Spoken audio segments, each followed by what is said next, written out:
आप सभी को नमस्कार। आज हम जो है आंत के बारे में अध्ययन करेंगे। सबसे पहले हम अपनी आंत के बारे में अध्ययन कर लेते हैं, क्योंकि बाद में हम लोगों को भैंस के बारे में अध्ययन करना है। तो सबसे पहले हम अपना जान लेंगे तो कंपैरिजन आसान होगा। तो आंत जो है, हमारे शरीर में दो प्रकार की आंत होती है। एक बड़ी आंत होती है, एक छोटी आंत होती है। इसके अंतर को ठीक से समझते हैं। देखिए, जो बड़ी आंत होती है, बड़ी आंत जो होती है वो आपकी लंबाई में छोटी होती है। एक चीज़ जानिए कि जब हमारे दिमाग में कभी किसी चीज़ की बड़ी छोटी की बात आती है तो हम लंबाई से कंपैरिजन करते हैं। यहीं पर स्टूडेंट जो है मार खा जाते हैं। लेकिन यहाँ पर देखिए, जो आपकी बड़ी आंत होती है ये लंबाई में छोटी होती है, क्योंकि यहाँ पर मोटाई फैक्टर को लिया गया है। जो इसकी मोटाई होती है इसके आधार पर इसको बड़ा कहा गया है। और जो छोटी आंत होती है, जैसे अभी मैंने ये दिखाया यू आकार की, मान लेते हैं ऐसे उल्टा यू, तो इसके उल्टा यू के बीच में ये छोटी आंत होती है। तो ये जो छोटी आंत होती है ये 7 मीटर की होती है लंबाई में। देखिए, बड़ी आंत जो होती है वो 1.5 मीटर होती है। कितनी? 1.5 मीटर होती है।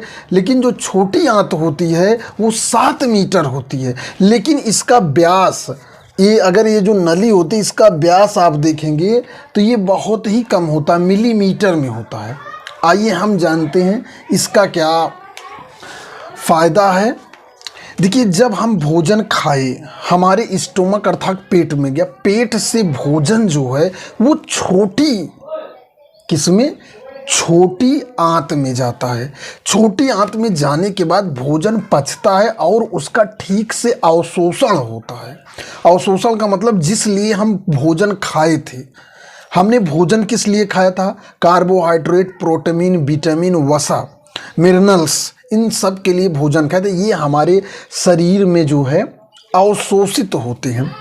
अब प्रश्न ये है कि ये भोजन चलता कैसे है? तो इसमें कर्मा-कुंचन गति होती है। कर्मा-कुंचन गति होती है, जिसे जो है पेरिस्टलेसिस कहते हैं, जिसे पेरिस्टलेसिस अंग्रेजी में कहते हैं, और हिंदी में कर्मा-कुंचन गति कहते हैं। तो भोजन धीरे धीरे धीरे आगे बढ़ता रहता है और इस तरह भोजन जो है 7 मीटर जो है आपकी छोटी आंत में नागिन की तरह ऐसे ऐसे करके धीरे धीरे आप पहुंचता है। पहुंचने के बाद फिर ये बड़ी आंत में प्रवेश करता है। बड़ी आंत में क्या होता है आप जानते हैं? बड़ी आंत, जैसे ये भोजन में ये यहीं से प्रवेश करता है, जैसे ये छोटी आंत यहीं से जुड़ी होती है और भोजन जो है इसमें आता है। इसमें जो है, इसमें भी एक तरह का अवशोषण होता है और ऐसे आके यहाँ पर आपका एनस होता है। यहाँ पर ये जो है आपका फीसीज जो है इकट्ठा होती है और बाद में निकल जाती है। तो यहाँ पर ये छोटी आंत, इसमें जो है छोटी आंत से एंट्री करता है बड़ी आंत में।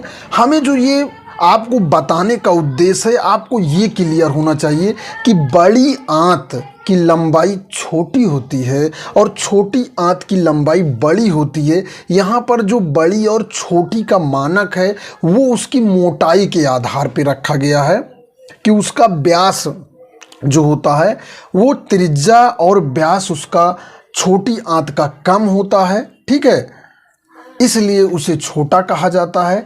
और जो बड़ी आंत होती है उसका व्यास ज़्यादा होता है, इसलिए उसको बड़ा कहा जाता है।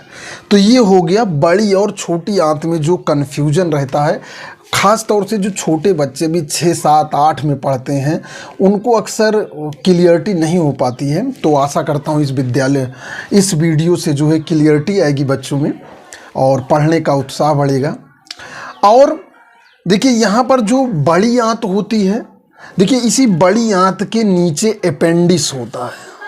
ठीक है, इसी बड़ी आंत के नीचे अपेंडिस होता है। यहाँ पर नीचे जो हमें अपेंडिस जो होता है, ये जब हम लोग खाना कभी कभी यहाँ से जब प्रवेश करता है तो इसमें चला जाता है।